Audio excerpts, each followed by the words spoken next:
My name is Bill Thomas. I'm a writer, consulting producer, and now podcaster. I am now trying to use my experience as the brother of a murder victim to help other victims of violent crime. I'm working on a book on the unsolved Colonial Parkway murders, and I'm the co-administrator of the Colonial Parkway murders Facebook group together with Kristin Dilley. My name is Kristin Dilley. I'm a writer, a researcher, a teacher, and a victims advocate, as well as the social media manager and co-administrator for the Colonial Parkway Murders Facebook page with my partner in crime, Bill Thomas.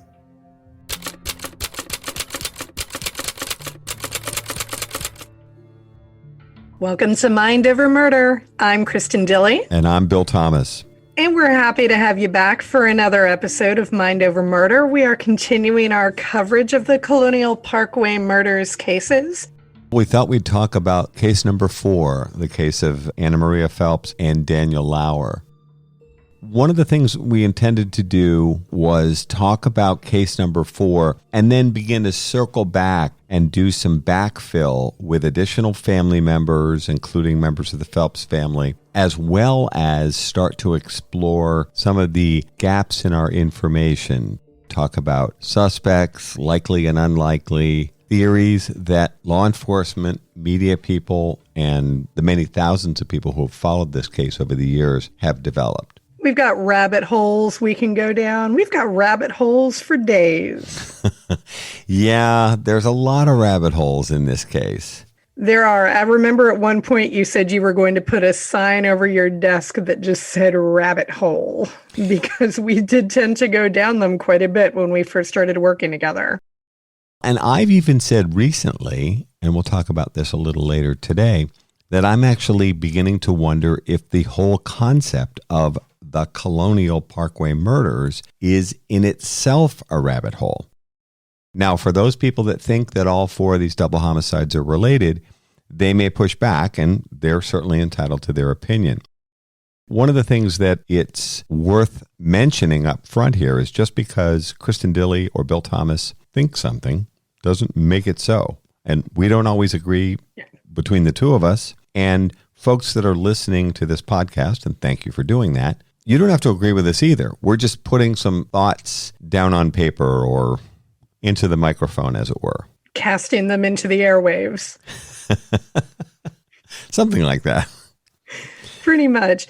Now, Bill and I have discussed over the many years that we've worked together. We're coming up on like 6-7 years now, right, buddy? Lo, these many years. Lo, these many years. We have discussed that there are some cases that we feel might possibly fall off the table at some point when we get more information about, or when we solve, God willing, the Colonial Parkway murders. This is a case for both of us that we feel probably fits the least with the rest of the Colonial Parkway murders cases. This is the one that I tend to feel like if something is going to fall off the table at some point or another, it's probably going to be this one. Now, last time when we talked about Robin and David, I said I felt that case might also have the potential to come off the table. And I know it sounds like I'm contradicting myself. I feel like both of them do have the potential to come off the table, leaving Thomas Dowski and Call Haley. Those two, to me, make up the Colonial Parkway murders. I feel like it's entirely possible Edwards, Knobling, and Phelps Lauer might come off the table at some point. But again, just because I feel that way doesn't mean y'all have to either. And given the fact that Bill and I have heard expert after expert and theory after theory, we change our minds sometimes too. Nothing we say here and now or at any point is to imply that we think a case is more or less important. Right. All of these cases deserve law enforcement resources, investigators continuing to work these cases, advanced forensics, whatever it takes to help solve these cases. It's quite possible that some or all of the Colonial Parkway murders, and I've even come to say recently, so-called Colonial Parkway murders, the name itself is a media construction, and we're not taking a shot at any of our friends in the media. Law enforcement officially never designated these cases the Colonial Parkway murders. when we talk to law enforcement, they'll accept the use of the expression, but then they almost always pivot to, are we discussing the Phelps-Lauer case here or what have you? Let's explore case number 4 in this series we call the Colonial Parkway murders. But as we begin to work the details, keep in mind that to both of us, this case feels very different. It does. And we can start with the most obvious difference, which is the fact that it is not anywhere near the Colonial Parkway. This 4th case of Annamaria Phelps and Daniel Lauer takes place at a rest stop off of Interstate 64 in New Kent County, and that is a significant distance away from the Colonial Parkway. So just by definition, if you are grouping things together into geographic areas, this one is way, way off the map. From a driving perspective, I think at night you might be able to make it there to the Interstate 64 rest stop in 30 to 40 minutes, would you say? Yeah, when I've had occasion to go 30 to 35 minutes from the Colonial Parkway, yes. So what are the basics in the Phelps-Lauer case? Daniel Lauer and Annamaria Phelps were headed to Virginia Beach from their homes in Amelia County. And Amelia County is one of those very wooded rural areas in between the Hampton Roads area and Richmond. It is one of those places where if you don't quite know that it's there, you could blink and miss it. This was especially so back in the 70s and 80s. So it is, I don't want to use the term one-horse town because that just doesn't seem quite right, but pretty rural area that you live in if you're from Amelia County. It's very, very beautiful though. Daniel and Annamaria were headed to Virginia Beach, where Annamaria was planning to meet up with her boyfriend, Clint Lauer. And Clint is Daniel's younger brother. And this is over the Labor Day weekend. So they had returned from Virginia Beach, where they had moved, to spend the weekend in Amelia County. My understanding is that Clint had to work, so Annamaria went on without him and spent the weekend with the family. Daniel, who was planning on moving in with them, had also returned to Amelia County in order to meet up with his father and collect some money that he had earned from house painting jobs that they had done that summer. And it was a not insignificant amount of money that he was collecting. In some of the reporting, it does vary from anywhere as low as $300 to as many as $800 or $900, which that ain't bad for a 20-year-old. The figure that I hear most often is $600 to $800. So I think that's probably a pretty fair estimate. Although we don't have any sense of a robbery in any of the other Colonial Parkway murders, in this example, Daniel's supposed to be carrying $600 to $800 in cash, which is not found after the murders. So, correct. Robbery is a potential motive in the Phelps-Lauer murder. Yeah, Annamaria had 2 wallets with her, and one of her wallets was missing as well. Definitely, more than any of the other cases, robbery could have been a potential motive for this one.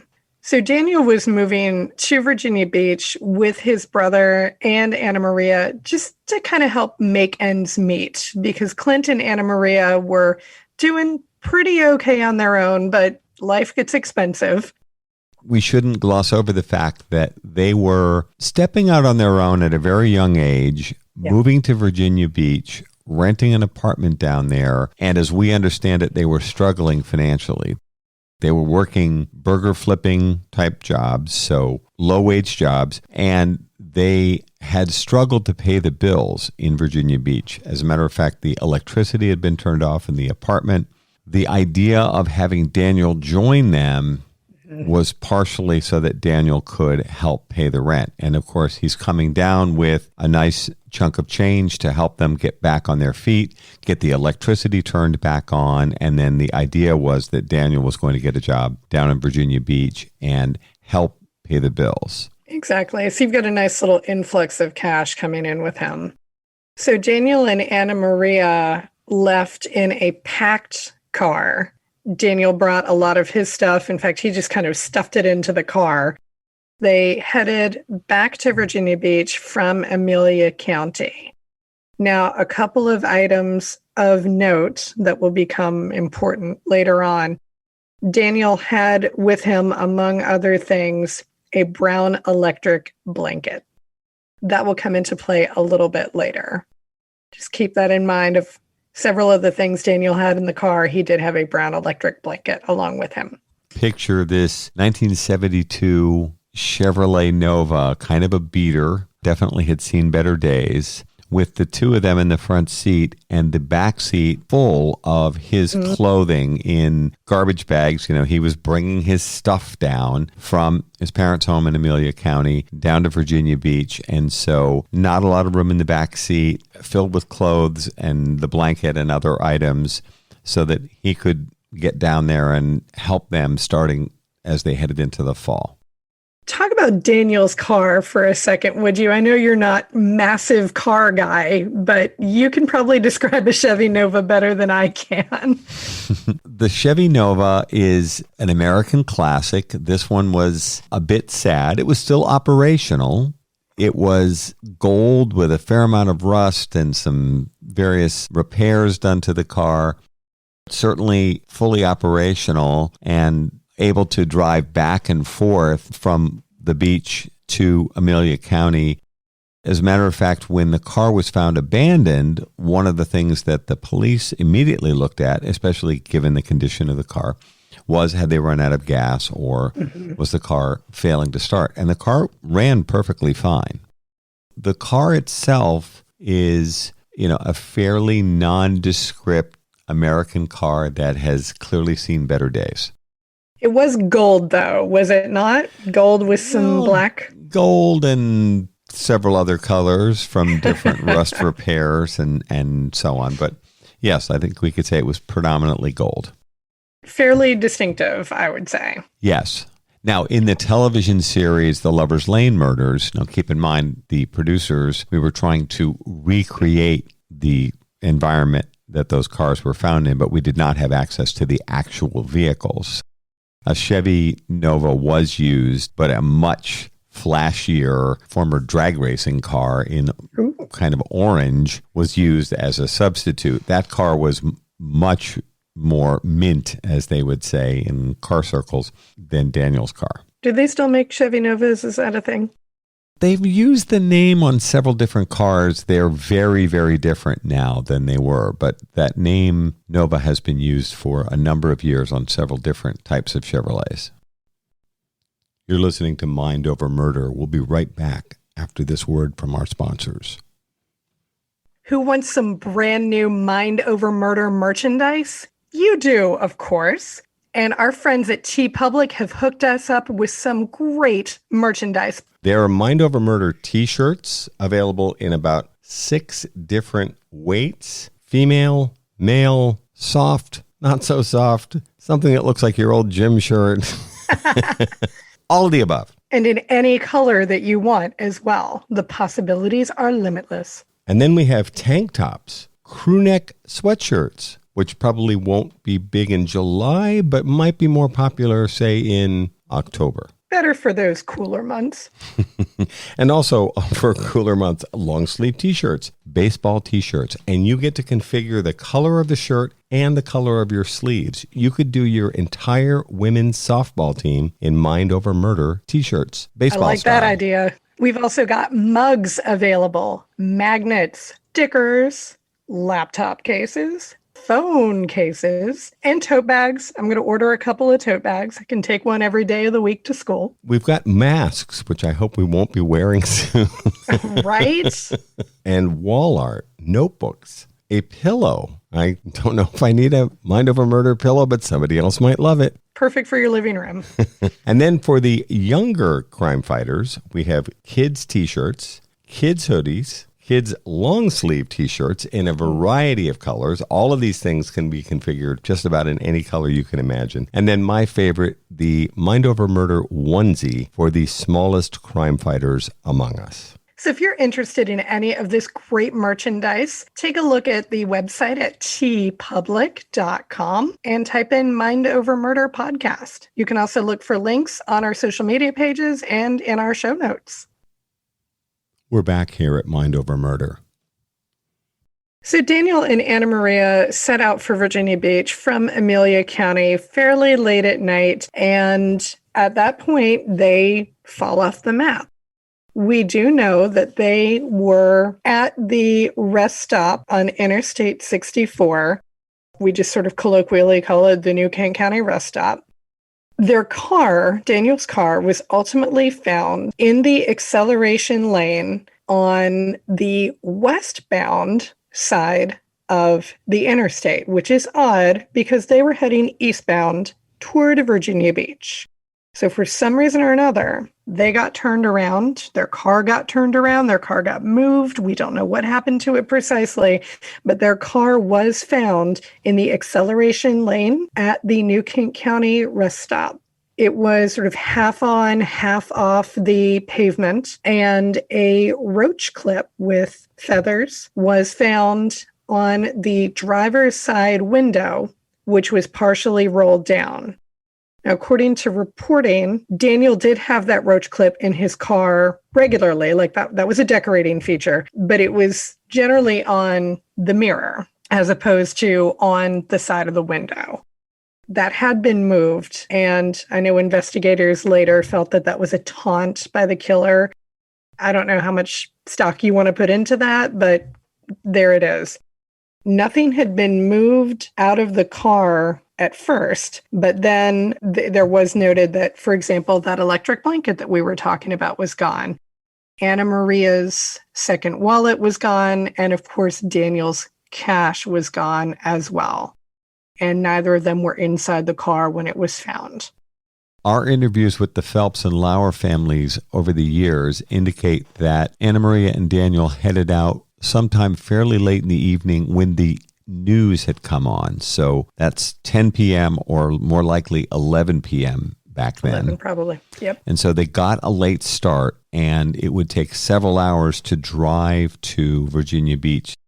Interstate 64 is sort of legendary for its traffic now. Yep. But at that time of night, and probably going against traffic, because remember, it's the end of the Labor Day weekend, they're heading towards Virginia Beach. If there was any heavy traffic on a holiday weekend like that, it would likely be coming back from Virginia Beach. Yeah, agreed.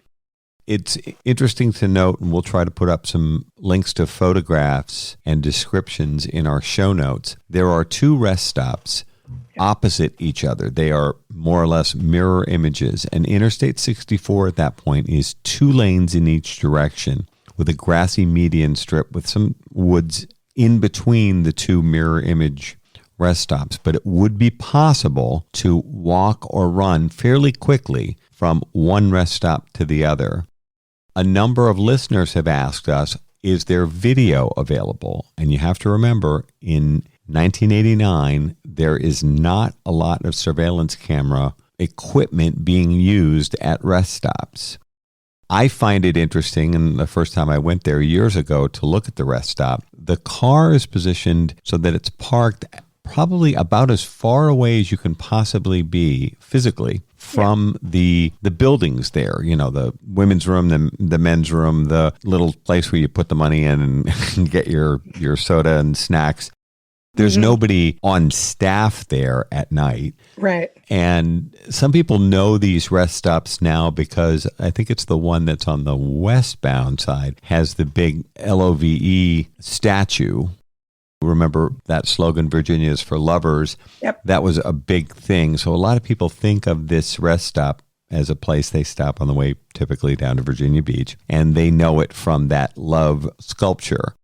These are big rest stops. A lot of truck drivers and other people coming through there. And there's 2 tracks, as you were mentioning, Kristin. There's a closer track, which takes you closer to the buildings and the parking lot, which is primarily for cars. And then there's an outer track on both sides that is set further back from the buildings. And that's typically where truckers, long-haul truck drivers and some people driving RVs and things like that would park, which has bigger spaces. And as you mentioned, the Chevy Nova is found in the acceleration lane, that is the exit back to the freeway, but about as far away as you can get from the buildings and still be within the confines of the rest stop. The westbound rest stop, the one that you would take if you were headed toward Richmond, still looks very much the way it would have looked back during the late 80s. Virginia's restrooms have not always been as fully upgraded as you would maybe hope that they were. So the westbound one looks very, very similar to the way that it looks in the 80s. The eastbound one, the one you were mentioning with the big love sign, that's the one that has been upgraded with like cooler, better, more expensive snack machines and soda machines. And, there's one where you can get coffee, and there is like a welcome desk with somebody on staff can provide you with during the day. During the day only. During the day, yeah, where you can get maps and all sorts of stuff. So they're not mirror images anymore, but as someone who drives back and forth a lot between, say, home in DC or home and Charlottesville on the west side of the state, I've had occasion to be at both rest stops. And definitely the westbound one is not as classy as the eastbound one, for sure. And just for clarity, these are not rest stops with gas pumps. So there's no gas pumps, no way to fill up, and no attendance is what we're getting at. So late at night, it logically would have made more sense for them to stop on the eastbound side if they wanted to stop, go to the bathroom, get something to eat, that kind of thing. How the vehicle ends up on the west side as if it's driving back to Amelia County becomes one of the mysteries of this particular incident. Exactly. And you and I have gone out there together and done the drive in both directions, both westbound and eastbound. Mm-hmm. We've never tried running across the interstate. Thank goodness. Like, that's not something I want to try. Not considering the way people speed through there. But yeah, we have done that drive a couple of times trying to figure out the sequence of events here. I think I've got it, and am certainly willing to share. If logic holds, Daniel and Annamaria should have been driving east on the way to Virginia Beach, and if they were going to stop, that would be the logical place. They go missing over Labor Day weekend, and then there's nothing for a 6-week period. Yeah, they disappear practically off the map. The car is found pretty quickly. It's noted by Virginia state troopers who patrol Interstate 64. It's also worth noting that New Kent County at that time, this is 30 years ago now, was very rural and was very small and essentially had no police force. It's an interesting parallel, I think, between this case and incident number 2, the murder of Robin Edwards and David Knobling, also takes place in a rural setting with essentially no police force. So there could be parallels, certainly that's one of them, between Isle of Wight at the Ragged Island Wildlife Refuge and this Interstate 64 site. There is essentially no law enforcement there and a very thinly spread, and I say that with respect, Virginia State Police cover these rural areas. They are lightly patrolled. Interstate 64 is a fairly substantial axis for the Commonwealth of Virginia, so there are troopers up and down that road, but it's not a place with a huge police presence. You're listening to Mind Over Murder. We'll be right back after this word from our sponsors. Many of you know that Othram is leading the way in DNA testing, helping law enforcement solve missing persons, homicides, and sexual assault cases across the United States and Canada using forensic-grade DNA tests. You can help this important cause by contributing funds and your DNA profile to Othram's free site, DNAsolves.com. The process is easy and confidential. Just 2 simple steps. Now DNA Solves has added another new feature, DNA Solves Connect, which will allow you to upload your DNA profile to help law enforcement, even if you've never used one of the commercial genealogy sites. If you're looking for a missing family member or have lost touch with someone, DNA Solves Connect is an incredible option at only $14.95. Upload your DNA profile to DNASolves.com. Join Mind Over Murder as we help families find answers with Othram and DNASolves.com.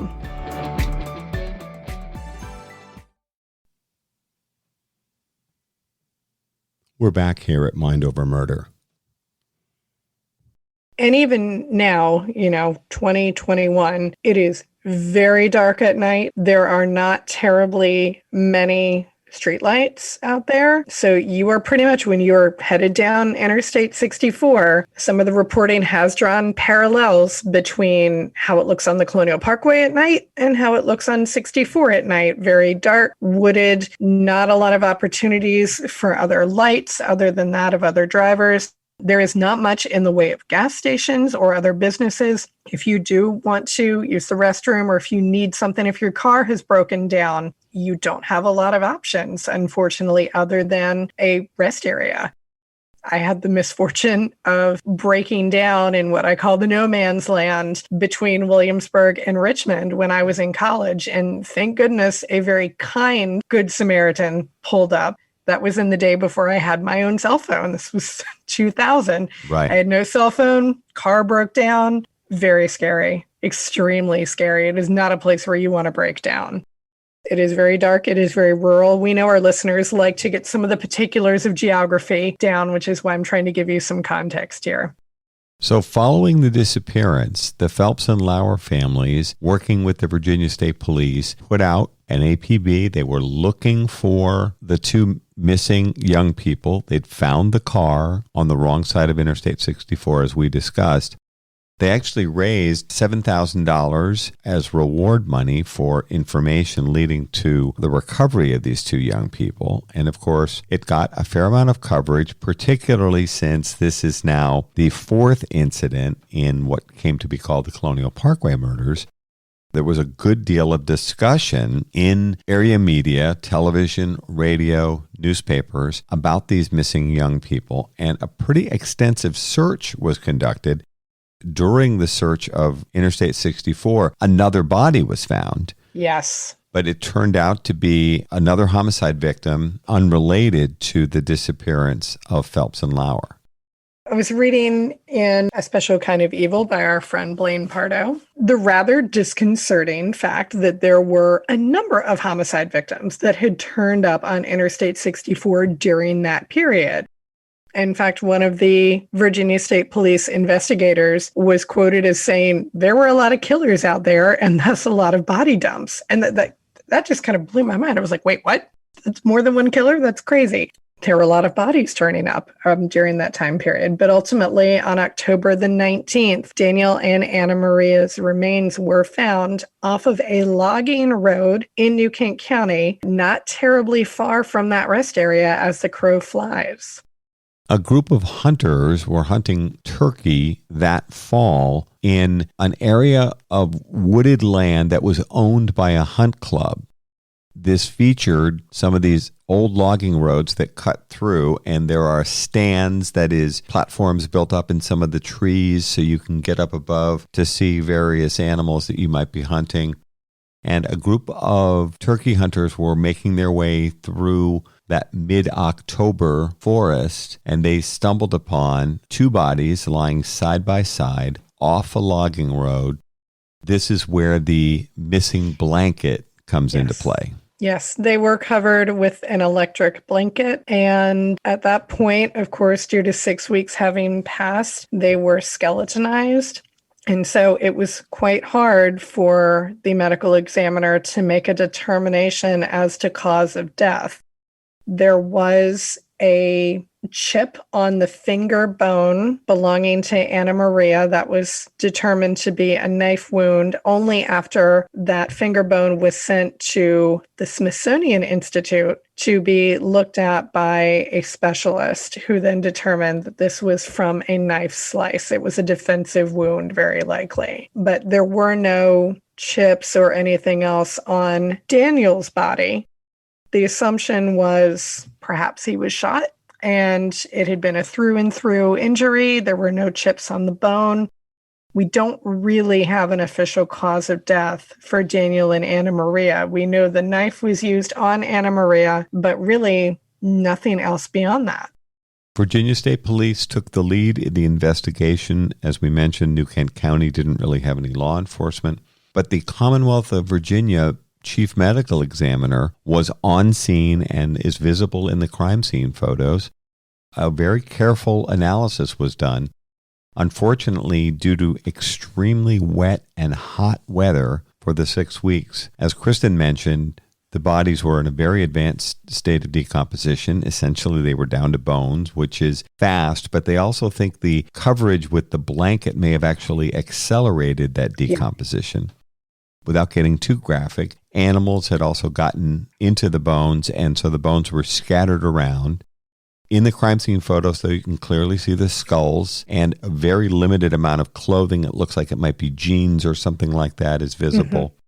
Essentially no flesh on the bones themselves. And a short distance away, Annamaria's locket was found.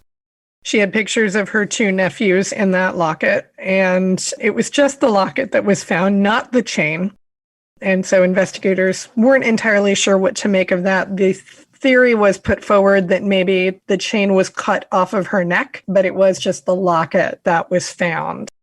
One theory that's been put out regarding the locket is there's the possibility that Annamaria may have deliberately pulled it from her neck and dropped it as sort of a breadcrumb, which helped lead investigators and even the hunters to the spot where the bodies were found. This road is passable in a car.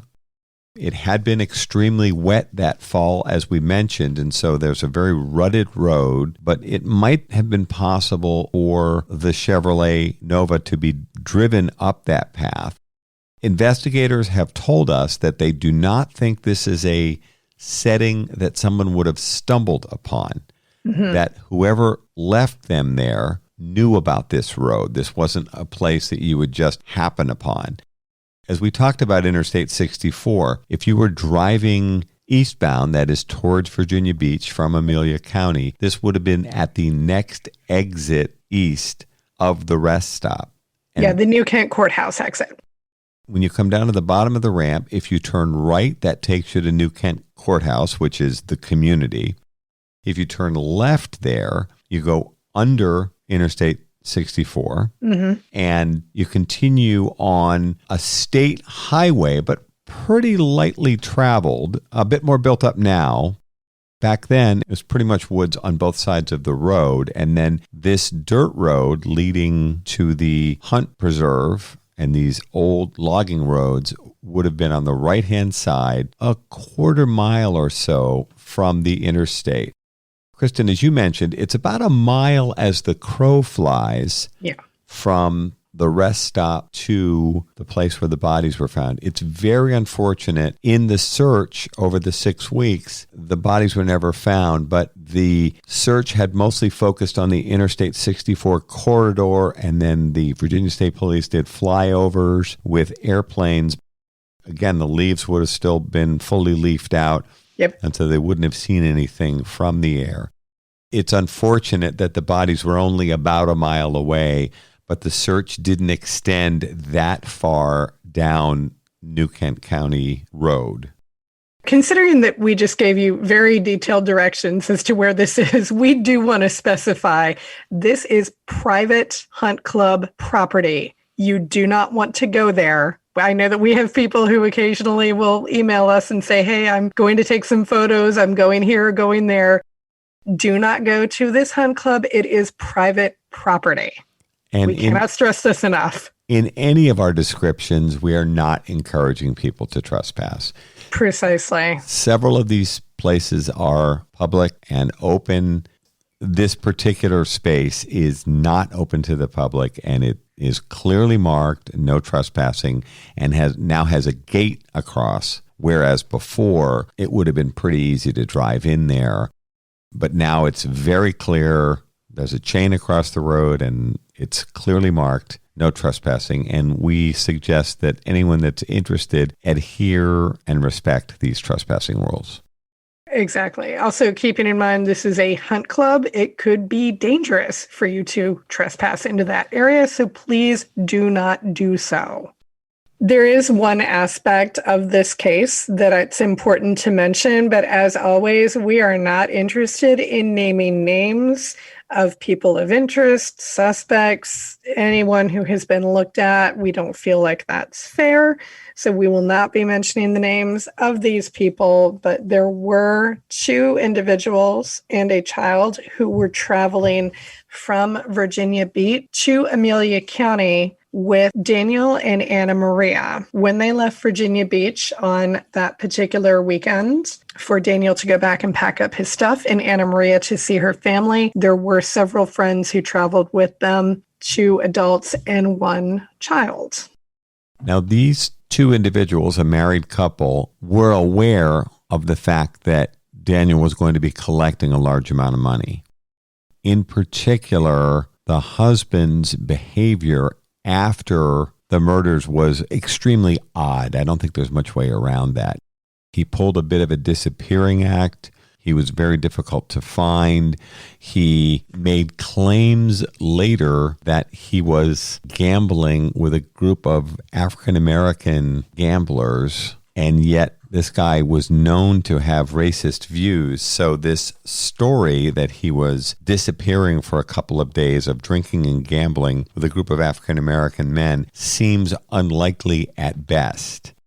And he has been looked at by the Virginia State Police as a person of interest in this case, but has not been arrested or charged. He and another friend of his, a male friend, have been often mentioned in connection with this case, but again, they've never been charged. This is a good time to remind all of our listeners that no one has been arrested or charged in any of the cases that are related to the so-called Colonial Parkway murders. While there have been 150 potential people of interest throughout the course of this investigation, there have been no arrests and there have been no charges filed. In our extensive interviews with members of the Phelps family, several members of the Phelps family have expressed the view that these 2 men could have been involved in the Phelps-Lauer murder, and that there's also a possibility that they may be part of an odd rumor that has developed regarding the possibility that Annamaria and Daniel were to meet someone at that rest stop on Interstate 64 over Labor Day weekend.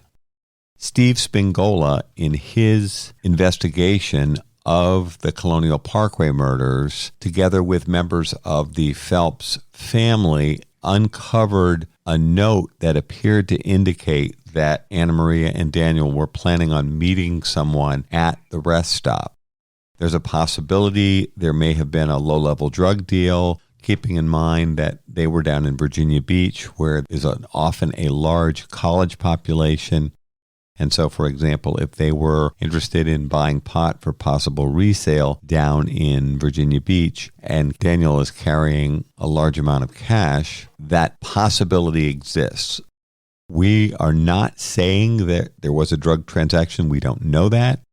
It is certainly an interesting thread, a possibility that they were intending to meet someone at the Interstate 64 rest stop as they headed back to Virginia Beach. One of the most interesting and also sordid pieces of Colonial Parkway murders trivia, if you will, comes into play at this point. Many of you may be familiar with the now hugely popular best-selling novelist Patricia Cornwell. Patricia Cornwell did work out of Richmond for a number of years. She no longer lives there anymore. She did work at the medical examiner's office, and the first couple of her books that she wrote were based on local cases.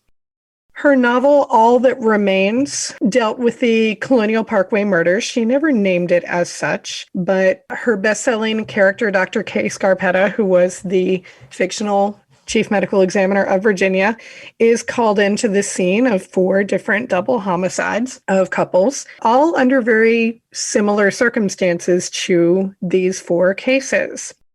The case which starts the book, All That Remains, bears striking similarities to the scene of Daniel Lauer and Annamaria Phelps's disappearance. In fact, there are some details that are so similar to the actual crime scenes that it struck a chord with the members of the Phelps and Lauer families. It appears, and we are not accusing Ms. Cornwell of anything here. Bill's giving me a crazy face. We're not, because I might. It appears that Ms. Cornwell may very well have used details that she learned from her work at the Virginia Chief Medical Examiner's office to pad her writing for this particular book, All That Remains. There are very, very strikingly similar details of her fictional murder with the Phelps and Lauer scene. Now, for what it's worth, the Phelps and Lauer families actually entered suit against Patricia Cornwell. They were unsuccessful ultimately in prevailing, but they claimed that they felt that she had used her access in working in the Commonwealth of Virginia Medical Examiner's Office to review the files of the victims in the Colonial Parkway murders. I will say this, after having heard for years that All That Remains was based on the Colonial Parkway murders, I finally went out and bought a copy. I paid 75 cents for it online, and I would say it was well worth the 75 cents. All That Remains is clearly based on the Colonial Parkway murders. It's a straight-up recitation of the 4 double homicides, including the lesbian couple, which would be my sister Kathy Thomas and her girlfriend Rebecca Dowski. The sequence of events is shifted around a bit. In other words, they don't happen in the same order. It's all built around Williamsburg. The murders are remarkably similar. And Kristin, your point about the Phelps-Lauer case, the details are so unbelievably specific. She's basically describing the Phelps-Lauer scene and how the bodies are found. I am of the opinion, and I welcome Patricia Cornwell to contact me if she'd like to discuss this, but I'm saying flat out, the book is based on the Colonial Parkway murders, and there's no way around it. She's never said publicly that it's based on the Colonial Parkway murders, but I also note she's never denied, and I will state publicly here and now, if she wants to deny it, she might want to talk to me about it first. I wasn't involved in the lawsuit where the Phelps and Lauer families entered suit against Ms. Cornwell. I'm not sure they had a very strong case because it's very difficult to prove access, but they weren't wrong, in my opinion, in stating, I'll call it a fact. This is clearly based on this case. There have been some talk about a movie being made. And as a matter of fact, different people's names have been kicked around. I remember several years ago, Angelina Jolie was exploring the idea of playing the Kay Scarpetta character, who's actually based on the real Commonwealth of Virginia Chief Medical Examiner, a wonderful woman I've spoken to named Marcella Fierro, note the similarity in names, who was Patricia Cornwell's boss. Now, I never discussed whether or not Patricia Cornwell borrowed files or anything like that. Marcella Fierro is an amazing woman and a wonderful resource for families like mine. I have nothing but wonderful things to say about her. Several years ago, I was contacted by the Phelps family because they were very upset. They had read that Angelina Jolie was exploring the idea of playing Kay Scarpetta in a movie or a movie series. And you can understand how she might be interested. Sure. The books are very well done and very compelling. And Kay Scarpetta is kind of a cool female character. She is. For, a Hollywood actor like Angelina Jolie to consider. I remember when I was living in Los Angeles, this is could be a decade ago now, Angelina Jolie had Patricia Cornwell out to Los Angeles, and they were attending some events together and that sort of thing. And they even did a reading, as I recall, of some of the books, and you could tell that Jolie was testing it out to see what kind of reaction that it got. There was a lot of buzz around it at the time. The Phelps family had contacted me because they were very upset because they thought a movie was in the offing, and they have always been very resentful about the possibility that this was an intrusion into their case. You know, interestingly enough, I actually think we have Patricia Cornwell to blame for my interest in crime, because I was interested in the Colonial Parkway murders long way back, from at least the age of 12. I had heard about this case. And when her book came out, that was the only resource that was available. So I read All That Remains without considering perhaps that this is fictional. And of course, sorry guys, we're going to spoiler alert this for anybody who hasn't read it. Her ultimate solution is that there is a rogue CIA agent from Camp Perry who is murdering couples. The number of people who assume that the Colonial Parkway murders case has been solved and that the answer was a CIA rogue agent is of particular interest to me over the years. I worked at used bookstores and new bookstores for quite a while before and during college, and a number of people would come in interested in Kay Scarpetta books. I would point out some of her more popular titles. All That Remains was always one of them, and that would facilitate a discussion about the Colonial Parkway murders. And there were always people who said, wait, wasn't that solved? That was solved, right? No, it wasn't, and she didn't. But I would definitely say that All That Remains, I'm rather ashamed to admit it now, was one of my first exposures to the Colonial Parkway murders. But knowing now the truth of the cases and looking at what she did with her book, I'm sorry that I didn't realize the kind of pain that it was clearly causing these families. I had no idea. It wasn't until you actually told me, here are the issues surrounding this, that I started looking at it and going, okay, maybe that's not a book I want to have on my shelf. And finally, speaking of, I thought that case, the Colonial Parkway murders, was solved, among the areas we'll be exploring in the coming weeks include other potential suspects and solutions to this case that are not necessarily completely wrapped up, including the legendary Fred Atwell. Oh, yeah. Michael Marnell Smith, and other suspects who've been mentioned in connection with the Colonial Parkway murders. Thank you so much for listening to this episode of Mind Over Murder. We'll see you next time.